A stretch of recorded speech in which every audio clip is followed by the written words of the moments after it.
1 week ago today, my colleague Anna was in Kenosha, Wisconsin, in the rarest of circumstances, sitting in a chapel on the banks of Lake Michigan, in a room of about 500 people, pretty evenly divided between Republicans and Democrats, with a good number of independents as well. This was the Braver Angels Convention, a nonpartisan group committed to finding common ground. People wore lanyards with their political affiliation: red for right-leaning, blue for left, yellow for independent. And this evening, the pews were packed for the main event, the presidential debate. As the debate got underway, the group sat largely in silence. I really don't know what he said at the end of this. Laughing occasionally at a Trump quip, or whispering nervously about Biden. But then came the first commercial break. My name's Corey Zach. Corey, wearing a blue lanyard, got up to speak. I have been cringing the entire time I've been watching this. To the point where just listening to Biden talk and responding, he's really not responding, in my opinion. Trump's wiping the floor with him in this debate, if you want my honest opinion. And it's to the point watching this where I'm considering flipping my vote, for me. Because I'm listening to Trump respond to this and respond to... He's doing the same thing he always does, where he doesn't really answer the question that's being asked until, the very last second. But he's convincing me, and that's taken a lot. Hey, thank you for sharing that, and thank you for saying that on the floor here. It's really, really interesting. What she saw on the screen horrified her and was causing her a sort of crisis of faith. And she wasn't alone. Can I ask you, what did you think of the debate? I thought it was a reason to drink.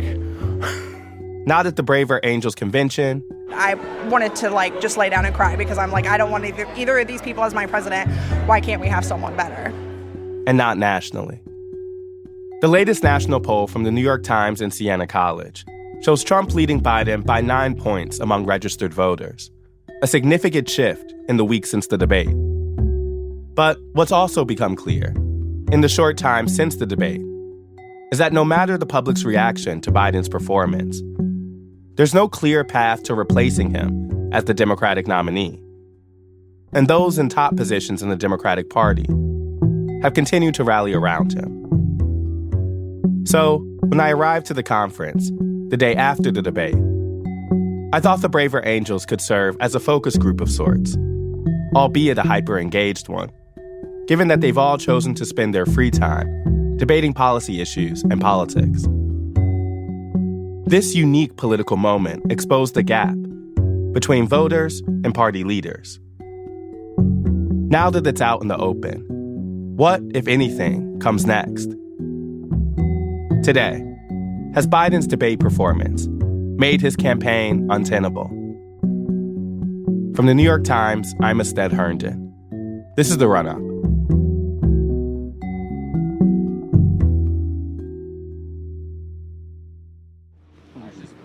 Hi, how are you? Hi. My name's Astead. This is Anna. We're from the New York Times. A few days after the debate, I caught up with Corey on a bench outside the conference. And we were just wanting to know if we can chat with you for a little bit. Absolutely. I'd since learned that she works in healthcare and had traveled here from Ohio for the conference. And I wanted to get a clearer picture on what brought her to that moment on Thursday night. I see you have on the blue badge. Are you someone you consider yourself a Democrat? The more I'm here, the more I'm starting to consider myself more of a purple. There's some things I tend to lean conservative on. Other things I would say probably for this purpose, I do tend to lean more Democrat, but I wouldn't say I'm a full-fledged Democrat by any means. And is that a direct result of your time in the organization? I'm saying, have you typically voted for Democrats? Typically, yes, I do. I do tend to vote Democrat because that just what aligns more with me. Yeah. You mentioned some of the issues that have come up here that's caused you kind of to question some of that. Can you tell me what that is? One of it was the debate watch party, to be completely honest. That was a big one. This Thursday? Yeah. Watching the debate and seeing who is representing the Democratic Party or who they've chosen, assuming that they've chosen, as a blue myself, I'm like, we've got to pick someone better. So that is starting to make me question, okay, reevaluate some things about where my values are, where I align with a lot of the issues and things like that, and kind of reevaluating myself, if that makes sense. We watched the debate too. Can you tell me what specifically made you think about reevaluating your party alliance from that? As big of a farce as it was, I think listening to Donald Trump, one of the biggest things that struck me and what stuck with me is listening to him say that he believes in the exceptions to abortion. That is not something I have ever heard before because I really didn't follow Donald Trump prior to listening to the debate. And hearing that really kind of de-vilified him for me because I thought, I was under the impression as a blue, I believed the lie that people will tell about Trump and that he just wanted to abolish abortion altogether, which I am not for. So that really struck me and really brought me to maybe I really kind of need to listen to more of what he's saying and reevaluate, where my feelings actually lie. So when he mentioned his position on abortion, because it was different than the kind of most extreme positions that other Republicans have had and what you have kind of assumed he would have, it made you think maybe I could be more open to voting for him. Absolutely. Absolutely. So is it Trump winning you over in that debate or did Biden lose you in that debate? I think Biden lost me in that because, I know I don't really know how to phrase it because I just feel like part of the point of this organization is to look at the other side and evaluate and be able to be open to listening.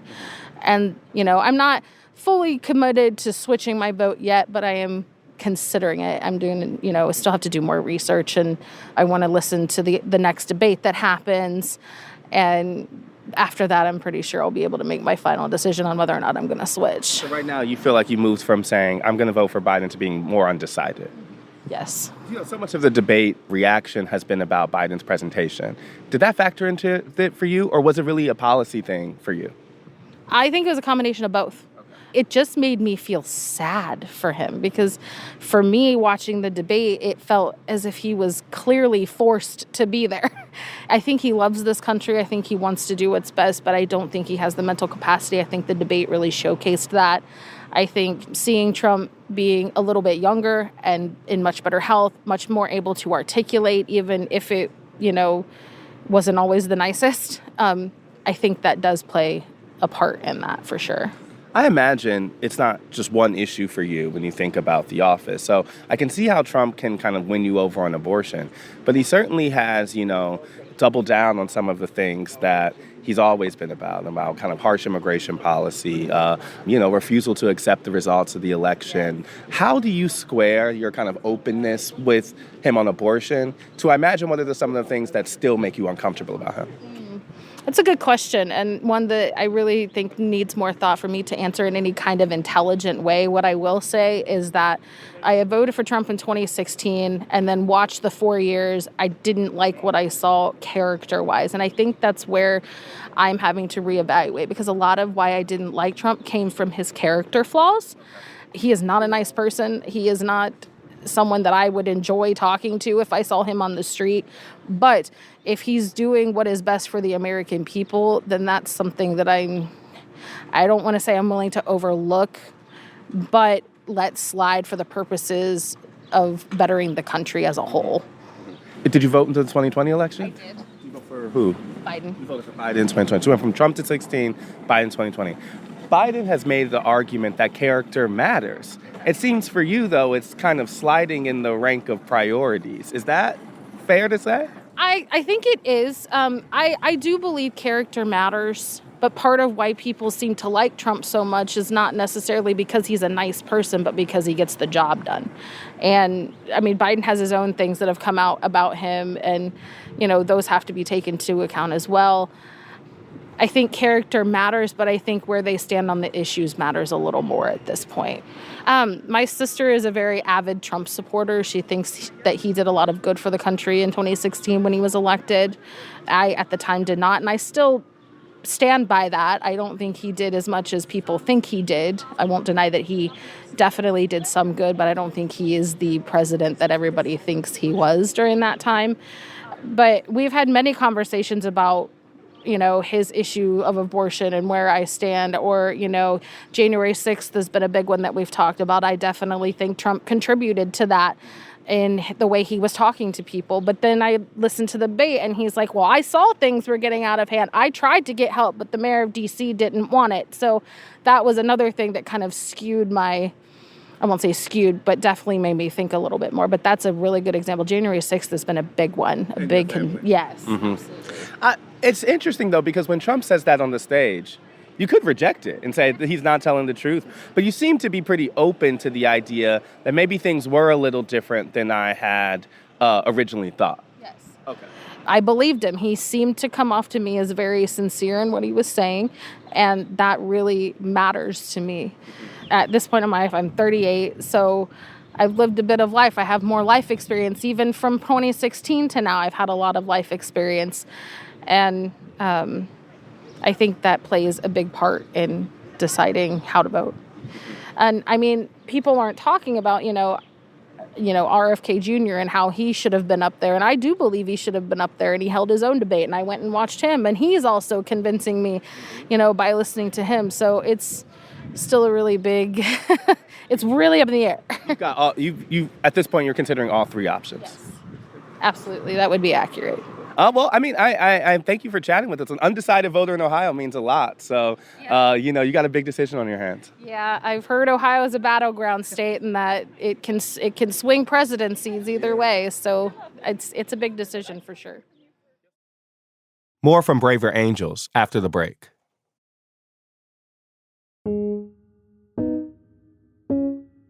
Originally, we came here to watch the debate with the Braver Angels, because this is a group with a theory that open conversation and respectful debate can bridge America's political divides and help bring the country together. The Braver Angels movement began in 2016, after Trump's election, when the group started running workshops, seeking common ground, and a bunch of people showed up. People who said they were having trouble talking about politics with their relatives, or people who found themselves having political disagreements with friends and community members. Nearly everyone that we spoke to at Braver Angels had a story about a personal experience that led them there. Well, when I was about 20 years old, I was in a relationship with a conservative, and I'm very left-leaning, and he basically told me that he couldn't be with someone like me. I was just terrible, and he just... How division showed up everywhere. As a blue teaching in a red community and being married into a mostly red family just brought up all types of questions, and I was very polarized, I guess. In the most intimate ways. The way we got to Braver Angels is because he and his brother had a pretty upsetting conversation when we were dating, and it was around race. And I didn't know whether or not these two men were racist. I literally didn't know, and I was in the house with them. And so I was tearfully crying, thinking I wasn't going to be able to be with the man I love because he and his family were racist. So I Googled how to have a conversation with potentially racist people. And Braver Angels, I mean, what else am I going to do? So I Googled, and Braver Angels came up. And so I brought him and my sons, and we, as a result, all 5 of our kids now understand the Braver Angels concepts and model and practice it in their lives. And most of them date interracially as well. So these topics are really up in front. But while I was interested in what people had to say about divisions in America, I also wanted to keep asking about Thursday night, because it felt like a watershed moment.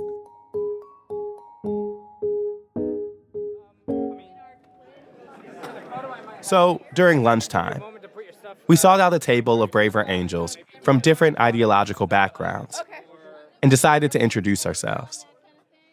We met James and Caroline, a split red-blue couple from Brooklyn. Caroline is a Democrat, and James is a Republican. They were having lunch with another split family, Erica and William, who live in Texas, and their son Alex. I actually thought that Thursday night was one of the least polarizing things I've seen in some time, because almost everybody, not just here where it's a little preaching to the choir, we all care enough about it that we showed up here, but people I've seen, almost everyone agreed on the topic that America has got to do something. Like, if you talk about shared values, I think a shared value over many, many, many Americans, no matter where they are on individual issues, share the value that we need to have an election that better represents us than what we saw on Thursday night. I bet you there are MAGA people and progressive and everybody, many, many people in the nation that would agree on that one thing. Below that, we start from the value of we care, right? All of us can agree we care. How we care and what that looks like, well, now that's the discussion. But the floor is we all care. Robert, you in as a Republican, did you think that Thursday night was something that, did you agree with what she says, that there was a kind of agreement about like that being something that Americans should not want to see representing, them in the presidential election? I think that all Americans of goodwill would be saddened by Thursday night.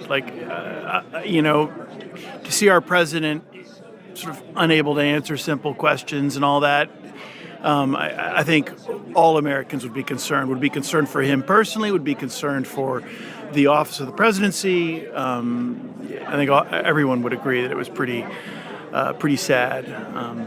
Considering, how y'all are talking about Thursday, I'm curious what you plan to do in November. Like, do you know who you're voting for? Do you have a plan? What do you think about the country in like the next 5 months? I know I kind of get what you think about where we should go in a broader sense, but it seems like we got a little rocky road ahead of us. We do. Yeah, for sure. Well, for me, I am. Although I don't think Biden has any idea where he is, whoever's running the show over there, I'm a fan of the policy. I think the investment in renewable technology that was made a couple years ago. There's a lot of things about what's going on, whether he has any idea what they are or not, that I like, right? And I'm definitely voting for an idea, and the idea that I think most supports where we'd like to go is amongst the blue side. That doesn't mean there aren't many ideas on the red side that I think are that should be unfolded in the future. So I do think that we need to prepare for it to be rough. It's going to be harder before it gets better, and if we prepare for that and understand that, then we won't buckle under the weight of what will unfold. Alex, the youngest at the table, was more focused on policy than age.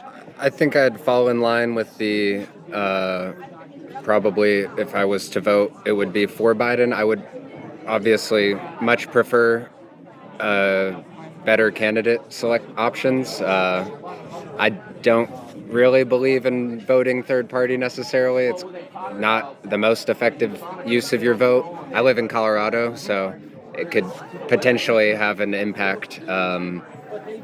If you vote. Are you sure? Yeah. It's hard to say. I do support the administration. I mean, I live in Colorado Springs specifically. The CHIPS Act is enabling a semiconductor manufacturer to expand their output. Like, it's a huge investment in the community. It's going to have huge downstream effects for tech in the Midwest. Say what you want about Biden. Under a historically divided Congress, things have gotten done that I think are pretty important. And so I'd vote for continuation of that, but the chances he makes it through the full term are looking pretty low. And Kamala Harris is a pretty divisive person, but again, I don't really know who's running the show or what's going on there. The administration seems solid. It's pretty stable. Curious for you too. Well, as a Republican, I would like to have a Republican candidate to vote for, strong defense, limited government, fiscal conservative, but there isn't a candidate right now who represents that. So, I'll wind up voting for the Democrat too, because I can't see Trump in the White House again. Interesting. So we got a universal agreement on the kind of Thursday as a bummer for the country. But it also seems like there might be universal agreement that y'all are all backing Biden in spite of that. Well, I will say I am voting for an idea when I vote in November if these are the two candidates. But we're here to think about hope, and one hope that I have is it in a representative democracy that we are, that the Democrats will have a convention worthy of 1787 and, think long and hard about who they run as a candidate. It's not too late to make a choice. And I'm hoping that everything is on the table. In November, I will make a decision, but I get what you're saying, that you're still holding out hope that that's not the choice you have to make. yes, I am holding that hope out, but I will vote. I mean, if I have to hold my nose and vote, I will vote. Thank y'all so much. Thank you. Thank you. It'll left into the independent. Yeah, I'm it's a little, yeah. As the conference continued, with session topics like trust in elections, populism in the Republican Party, and whether cancel culture was corroding society, fallout from the debate continued to be top of mind for people. My name's Justin Connor. Including Justin. And I really sort of came here, actually in part a family reason. I've had a very hard time sort of talking with my brother, who has a very, very different political stance than I do. And I was looking for some sort of solution to better understand each other, to have better conversations, and to sort of explore common ground, finding ways to talk more civilly towards one another and find genuine policy solutions. He was attending the conference with his mother and her husband, Stephen. One of the things I remember from the 2020 presidential election is that candidate Biden at the time was kind of making an argument about Donald Trump being a source of a lot of division, and that in electing him, that we could get the country kind of back to a place of more shared agreement. I'm curious for you all, what do you think about the prospect of the next 6 months and what effects it could have on, discourse or kind of the shared American story? I'll say to me, the silver lining is that it really shows me that it is truly up to us, that we live in a democracy and we cannot be guided in any significant way by our political leadership, and that it is up to every single person to be a part of making the world that you want to live in. But you say you took that away from Thursday. Can you make that connection for me? I did, because, to me, I think we sort of saw this is an election that not very many Americans are excited about the choice that they have. And it's a really, really unpleasant choice. So to me, looking to political leadership to sort of say, oh, well, they will sort of solve the problems. They will sort of figure all of this stuff out. It's up to our leaders to make all of these important decisions for us. To me, it sort of says, no, we live in a democracy, and it is up to each and every one of us to fully participate. And Stephen was less focused on silver linings. When we think about November, it seems that everyone's a Democrat here. Are you going to vote for President Biden? No. I want to see who President Biden puts on as a vice presidential candidate. I think he's sticking with the one he has right now. Not vote for either of them. He's just getting too old, and I'm almost the same age he is. Okay, and I don't think I'd have the stamina to be chief executive of this country for 4 years, and I'm really concerned about his health and his ability to do that kind of job. Did you vote for him 4 years ago? No, I did not. Okay. Do you plan on voting for Donald Trump or another option? I'm looking I was looking for the Robert Kennedy option. I don't know what's happening with that campaign. It's fizzling. So I would definitely be interested much more in a third-party candidate. Your primary objection with Biden's age? My two parts to it. His age seems to me to be affecting his ability to react sharply, as was demonstrated in the debates. And I'm looking at the President of the United States in terms of the office as the representative of the greatest country in the world, perhaps, and I just don't see that as representation being adequate. By its nature, Braver Angels attracts optimists, or at least people who are moved by the group's pitch that people can disagree better. But there didn't seem to be much disagreement about the debate, or the shortcomings of Biden and Trump. Hi, how are you? My name's Estette. This is Anna. We met Zach, an independent, after a session on the ethics of voting for third parties. Yeah, so I grew up leaning red. I think I would still lean red in a lot of ways, but don't necessarily feel like the Republican Party fits some of my core values. They fit other values I have, but the Democratic Party has some of my values. So I don't know where I fit now in the current state of politics. Do you know what you're going to do in November? I mean, you mentioned your kind of angst about it. I'm wondering how that's actually translated. And what do you think about Thursday night's debate? Definitely don't know what I'm going to do. Thursday night's debate did not help. I don't feel like I have a good choice. If I am stuck with two choices, then I don't feel good about either choice right now. And so I don't know what I'm going to do. It's going to take a lot of study, for me personally, prayer, to figure that out. It's interesting because I can both totally understand that because, Thursday I don't think was serving that purpose. But they're also such familiar people that I'm saying, what do you mean by study, considering there's such known quantities in some sense? Yes. So I've actually been stuck on this issue the whole time. I think the problem is I'm faced with reality where this has been essentially my choice for the last two elections, where I haven't felt comfortable with either candidate and haven't had a good alternative. And so I don't know what to do. Because for me, I don't feel like I'm throwing away my vote by not voting for one of the two parties. I feel like I have to vote for my conscience. And if we just keep picking the lesser of two evils, eventually they're going to get so evil or so, unaccountable and so bad for our country that we're going to ruin the country itself. And so I'd rather just not vote for either candidate in that situation. So is that also part of your equation, not just those two candidates, but not voting at all? No, I would still vote. I just wouldn't vote for one of the two candidates if I feel like neither of them are going to be ones that are actually going to help our country. Thank you so much. I really appreciate it. So how does this work? Oh, so we work for the Times Business Podcast. Nearly everyone that we spoke to at Braver Angels had a story about how American politics had changed in recent years. There are days I think we're going to be okay, and there's days I'm scared to death. What day is today? What have the last few days been? You want to go jump in the lake with me? Become more divisive. COVID was just happening, and my husband, he's a conservative.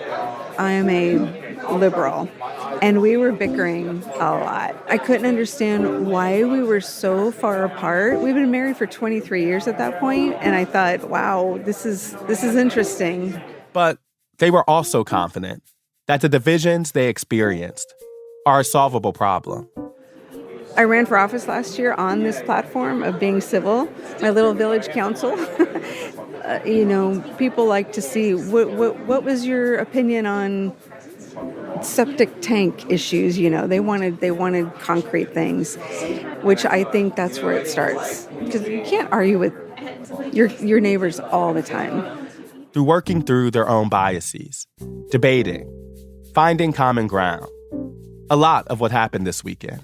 My policy positions haven't changed. I'm still on most issues pretty darn progressive, but I think what's changed is instead, how I view the folks on the other side of the political aisle. I used to wonder, to what extent are they evil? To what extent are they stupid? And now that seems like ridiculous that I ever really thought that. Most of their solutions to the divisions that they see and experience are on the individual level, changing hearts and minds, rather than the political parties or the system itself. The Boy Scout in me wants to sort of, we left the campsite better than we found it, at least try to leave this, better than it is now, which, is, in my opinion, not good. But I'm not so sure the lesson of this week is that Americans are uniquely divided. According to the data and our own reporting, most Americans are pretty united on some big things about this election. They dislike both candidates, wish they had other options, and think President Biden is too old for a second term. And in fact, the debate only seemed to drive home that consensus. So is the problem with our politics really a divided electorate? Or is it that the electorate haven't been listened to?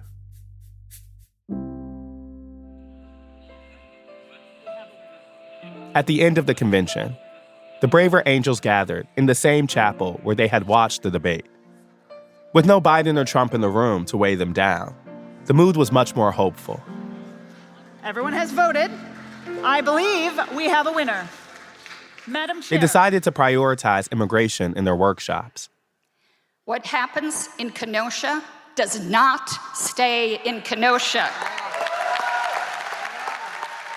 Braver Angels leaders called for membership to double in the next year. Oh, say, can you see? And to send them off, the quartet got on stage and performed a stirring rendition of the Star-Spangled Banner. What so proudly we hailed at the twilight's last gleam. Happy 4th, y'all. Whose broad stripes and bright stars through the perilous fight o'er the ramparts we watch were so gallantly streaming.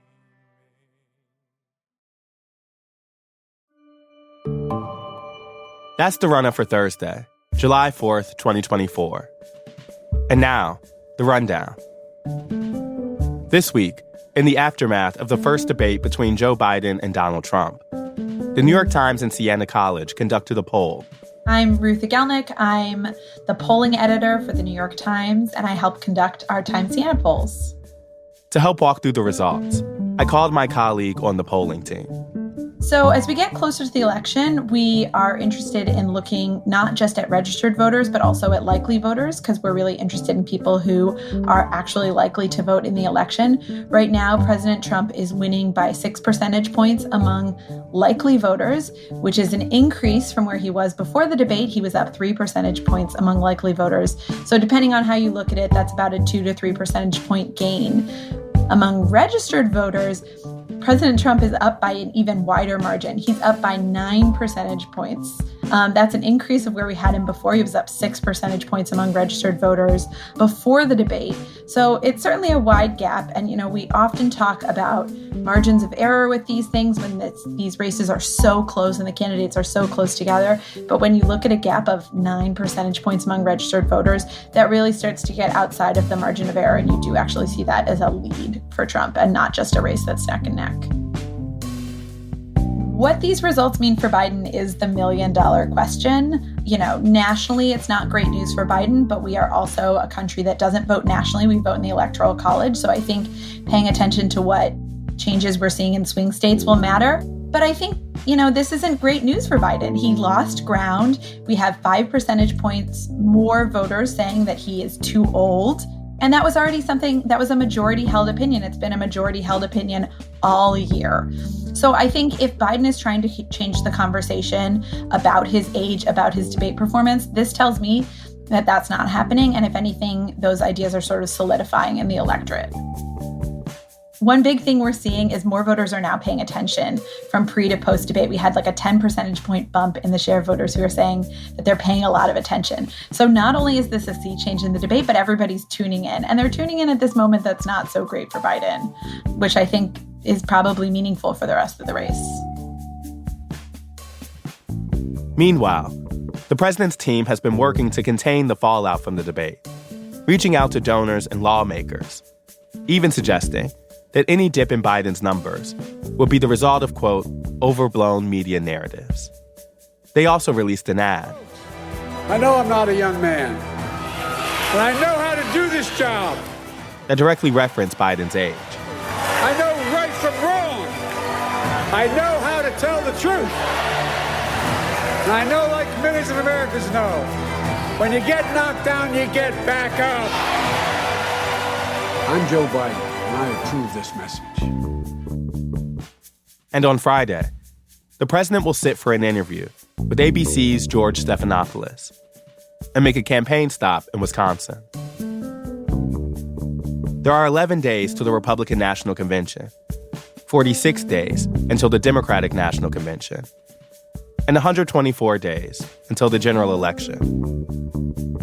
We'll see you next week.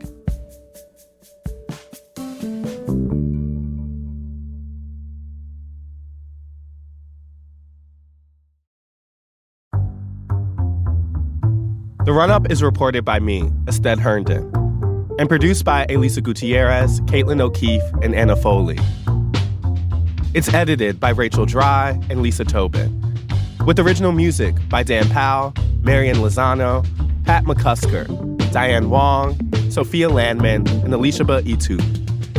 It was mixed by Sophia Landman and fact-checked by Caitlin Love. Special thanks to Paula Schumann, Sam Dolnick, Larissa Anderson, David Haufinger, Maddie Masiello, Mahima Chablani, Jeffrey Miranda, and Elizabeth Bristow. Do you have questions about the 2024 election? Email us at therunup@nytimes.com. Or better yet, record your question using the voice memo app in your phone. That email again is therunup@nytimes.com. Thanks for listening, y'all.